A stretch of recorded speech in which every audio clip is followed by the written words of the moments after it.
Okay, this is that big match that we've been waiting for.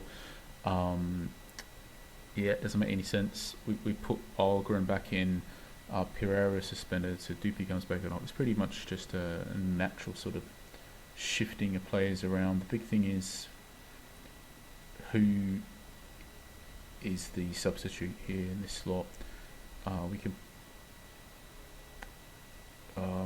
that yeah, that is the big question. Um, do we want the extra central midfielder?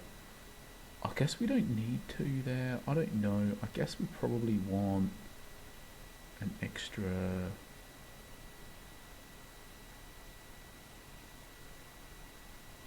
defensive player, I guess. Is that right? Yeah, I think that's right. Probably an extra defensive player. So, all right, we've done all. We've got the team. Let's apply the changes. Something that's hard to get. Let's just kick this match off now. We know that they are pressing hard, and that might not be good for us. This actually looks remarkably similar to the tactic that we were playing and not winning with.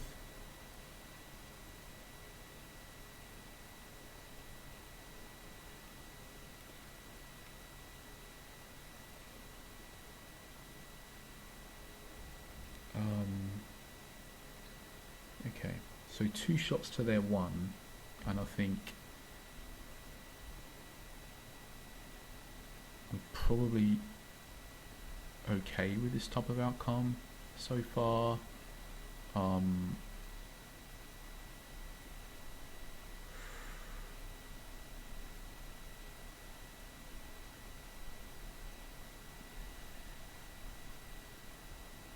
Yeah, so actually we are having a little steady stream of attempts here, so I think we're okay with this, and we've got the lead, which is great, and they've only had 1 shot, which is also great, and we're still having more shots. So, and we're online and they're not, so we're very much in the driving seat.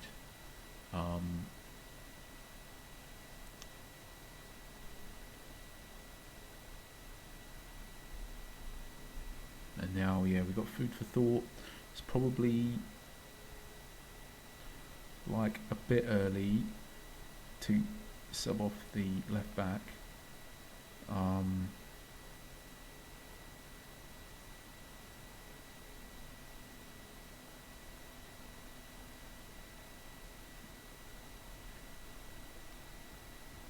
He's also yeah, our fullbacks are our fittest players in our team as well, so it's also not that great from the perspective that he can run all day as well. Whereas it's yeah, okay, so it's a different now. Now we don't want to. We can talk about this one at the end of the match. Why that makes a difference to us whether we would sub off this player in this situation.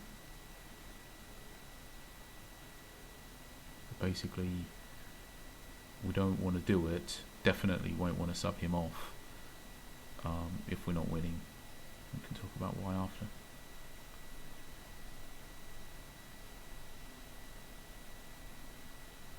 But obviously we're winning again now, so it's an option again.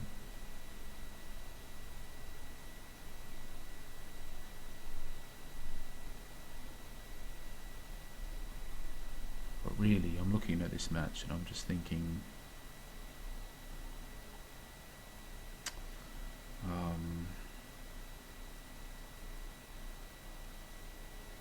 like, I mean, we have been very wasteful in some matches, but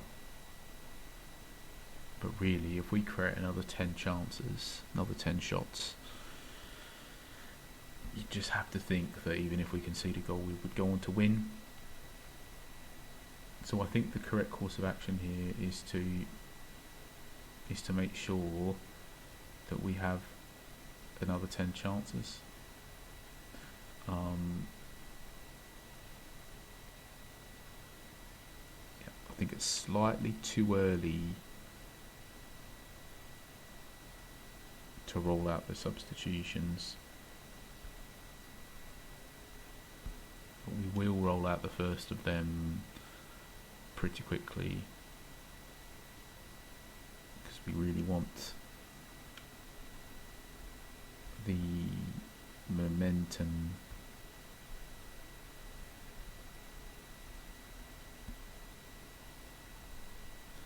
We're very much in the driving seat now, totally in control. We are totally in control.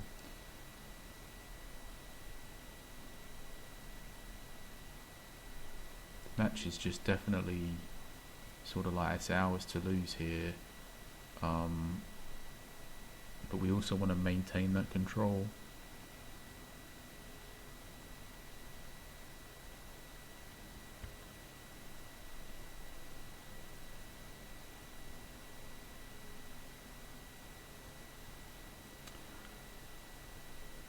So I am thinking about stuff here. We should definitely do something tactically.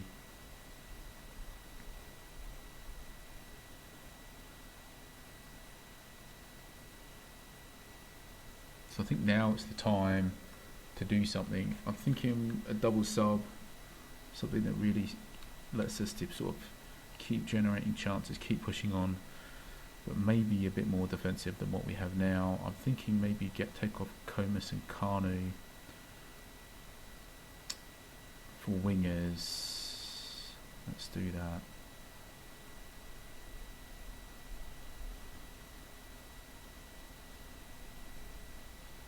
So we did this before in a similar situation, and we actually really controlled the match after doing this, even more than we were before. Okay, and a great chance already. So it actually worked really positively for us last time we did this. I think we scored like 3 goals or something after we did it. So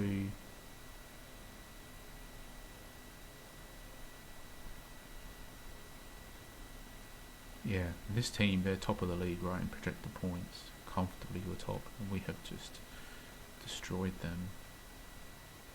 I'm really liking this tactic, and it's the irony of it is that, again, we would have discovered it probably if we played lots of friendlies, but we don't have the time, and it was only because Montenegro was out injured for a few matches that we basically had a forced change to not, because our left winger was not that great anyway, so without him playing on the right wing, we ended up with no great wingers. So we really had our hand forced. The change was really forced upon us, and actually, yeah, since we've changed, we've basically just won all of our matches. So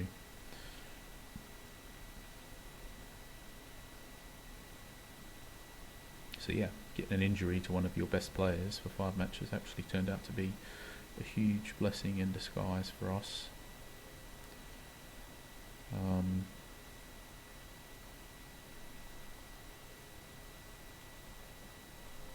So we'll make this last sub, just thinking about realistically, the match is done and dusted. So I think we'll sub off this guy now, because the match is done and dusted, and yeah, it's mostly, we don't care if he gets sent off, like, we don't think it will cause us to have lost this match now. It's just that we don't want him suspended for the next match, right? So that's why we've done it.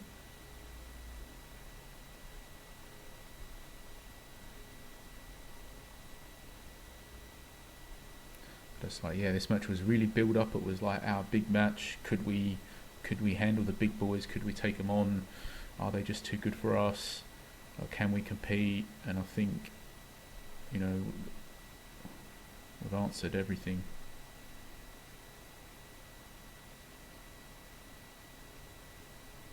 We've answered it emphatically, I think, here. 24 shots is a lot against top. And they only managed 1 shot on target themselves. I mean, it was, and they scored off it. So they even got lucky, so to speak. So yeah, I think this was just a great result, a really good result for us. So what we said, we'll cover off why. What was the deal with Lopez playing left back? Why were we thinking about subbing him off when we were 1-0 up? And why did we immediately stop thinking about it when it was 1-1? So because the answer to this lies in what is a good result in this match. So a win is a good result, and actually a draw is not a good result here. In a league match, I mean, it is different if the other team is genuinely a lot better than you and they're really outplaying you. Then maybe a draw is a good result. But pretty much, like, you should never, if you're a top team or you're aspiring to be a top team, then a draw is just never a good result. You should never be happy with a draw. You should always be pushing for the win. You should always be taking the risk. And if you lose, you lose. And we've talked about this a number of times, because it all lies in the fact that if you settle for draws rather than pushing on to try to get a win and then losing some of those games and winning some of those games, come the end of the season, you just end up with more points on the board. If you can convert half of your draws into wins and half of them into losses, say, you just end up with more points. Quite a significant amount of points. This season, we've been more proactive than past seasons. We've been taking more risks.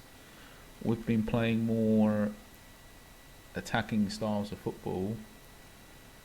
And we'll check the league table after, but I believe this shows this season. So the reason why we didn't want to, while we were thinking about subbing this guy off when we were winning, but we stopped thinking about it when we were losing, is because the draw is not an acceptable result and a win is an acceptable result. So the guy, he has high endurance.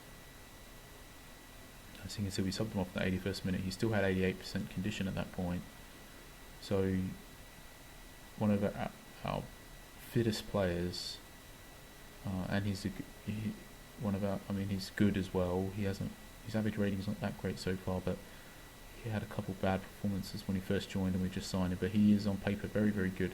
One of our fittest players, and you just don't want to sub off one of your fittest players early if they're good, because he can run out all the way to the end of the match. But there is a risk that's attached. The yellow card is a risk, right? That he could be sent off. So the reason why you think about subbing him off is because he's got the yellow, and that's a legitimate consideration. It's pretty crazy to sub off somebody who's one of your best players and is your fittest player so early in the match as well, right? That's pretty crazy. We're winning, but there's only 1-0, right? Different argument. If we were winning 2-0, then this guy just gets sub off because it's about de-risking, right? If we're 2-0 up and controlling the match, how do you lose? Well, getting a red card, you lose that way. That's one way you could lose. So de-risk it, sub him off early, de-risk it. But we're only winning by 1 goal. By subbing him off, we lose the ability to push our fullbacks into wing backs, because the substitution would have not been for a player that's capable of making that happen. So we would have lost that capability for the rest of the match. It's totally possible they could have scored, and in fact they did score, right? So if you 2-0 up, you maybe sub him off to de-risk. If you 1-0 up, it probably wasn't worth it at this point in the match, but at half time, maybe it was worth it if we were winning 1-0 at half time. But when you're not winning, it definitely wasn't worth it. And in my opinion, because he's our fittest player as well, it would have only been worth it if we were winning by 2 goals. Now, at the point where Algren scored, we were winning by 2 goals. And we could have subbed him off then, but we were properly hammering them, right? That was the reason why we didn't. If it was a tight match and we were 3-1 up and it was a tight match and we just got lucky, then yeah, we would have subbed him off then. But because we were properly in control of the match, dominating them, we just did this double substitution instead to go with the wingers, because it just felt that we were never gonna not win anyway. and actually we would have almost certainly scored at least one more goal with this change, and actually we did, and we probably should have scored even more. So it was just about understanding your squad, understanding the situation, and then we did eventually make the change and sub him off. But this wasn't about, this substitution had nothing to do with the fact that he might get sent off and we might concede the 3 goals. If he got sent off, we weren't going to concede the 3 goals. We were just totally in control of this match. The reason for this sub was only because to prevent him from being sent off, so that he could be available for the next match. So this was just future planning for the next match. That's what that substitute was about. So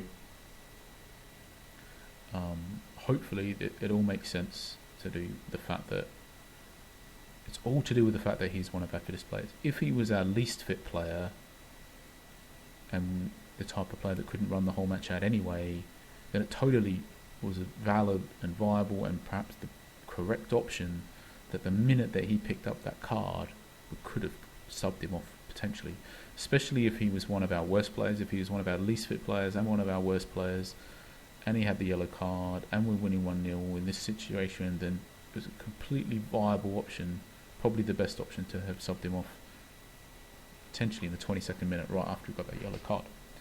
But it's not the case, right? He's our fittest player and one of our better players as well. So you've got to factor all these things in. But the ability for a player to run out the match all the way to the end efficiently and be performing well versus a player who, if they play the whole match out, they are like running on vapours and, so to speak, they just need to be subbed off because they're just not fit enough to play the whole match out. We try not to start any players like that for obvious reasons. The closest we have is Doopy. He ideally, you can see he's down to 70 here, ideally would be subbed off.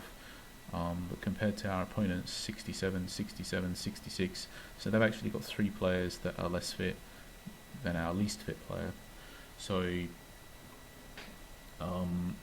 yeah, and you can see we got 2. Anyway, so you can see actually our fittest players are materially more fit than theirs. So I think this is a big factor combined with the substitutes that we push on really hard in the second half in matches this season. So you just got to consider all the factors here, I guess is the point. The yellow card is just one of many factors. You got to consider the rest of them. The game state is one, but then the player themselves is obviously very important here, and this is a point we've tried to hopefully illustrate well with all of our waffling. So let's have a quick look at the league. Let's see what that means. So what did we say? And also said, yeah, this season we've done a really good job. We played more aggressive, more attacking, taking the game to opponents more. We had some punishing defeats. I believe we were 4-1-5 right, and now we're 9-1-5. Had a turn of good fortune, but trying to come out, have more quality. We've got better quality players as well. We were saying that we were going to compete better this season because our team was finally good, finally better than the team that we started with. And then we started with 4-5, and actually we weren't playing very good at all. But now it all looks a bit more rosy, our league record. Obviously, hopefully we can push on as well with a few more victories here. But yeah, as you can see, this more aggressive sort of style of football, 9-1-5, right? We played 15 matches and we got 1 draw. Now let's compare that to last season, say. And we did do better last season in that regard. Because this season we were really talking about how those draws just cost us the league, and we tried to be more aggressive. We did do a better job, obviously. I mean, way less points overall, obviously 7 less points. But this season, yeah, we are 15 matches and only 1 draw. I'd be surprised if we can keep up. Because even if you're very aggressive like we are, you're still just naturally going to end up with some draws, right? So, but yeah, so hopefully,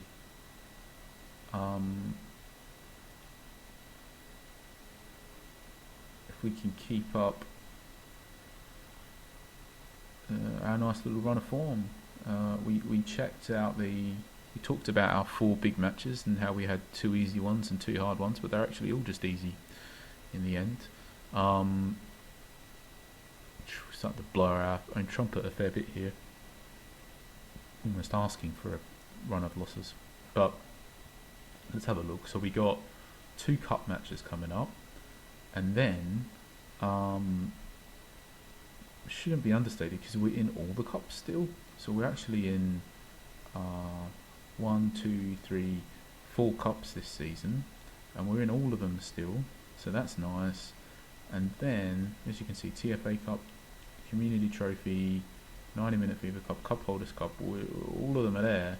But in the league, we've got Bloomers, Thunderbolts, The Struggle, and Valladolid. Now, The Struggle are actually now the new top team, but Bloomers, Thunderbolts, and Valladolid. So The Struggle are right up there. And versus Baconaters, you can see is big. I think these teams, I mean, they weren't that good at all. Obviously, we destroyed them, right? So, and I think we did check their past match results, and in the last match before we played them, wherever it was, is it here anymore? Here against The Struggle. The Struggle actually killed, like they killed. I don't know, killed them. Let's have a look. The Struggle actually, yeah, had 11 shots too, and they actually outplayed them. So they got lucky, right? I think they got lucky with that win. So I think The Struggle is actually the better team, and we got them coming up soon. So that will be a really good test for us. And then we got Valladolid, so they're not going to be an easy match. And Thunderbolts. I forgot the last one already.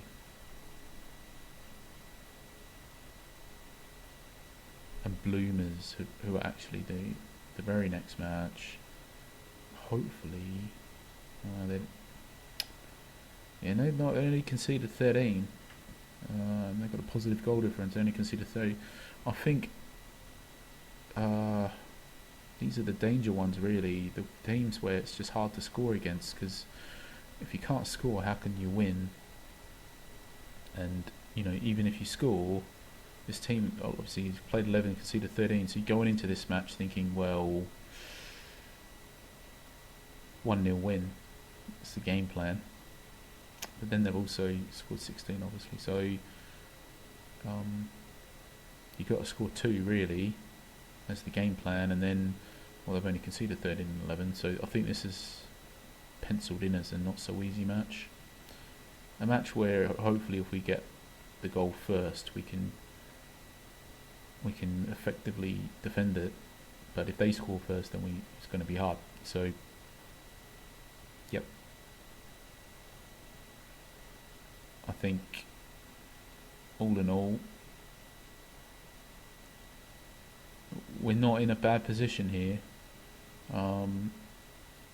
We're not in a bad position at all. And importantly, we're in a nice run of form that hopefully we can keep pushing it, get some more results. So, okay, cheers. Thanks for watching. Catch you for the next match. See ya.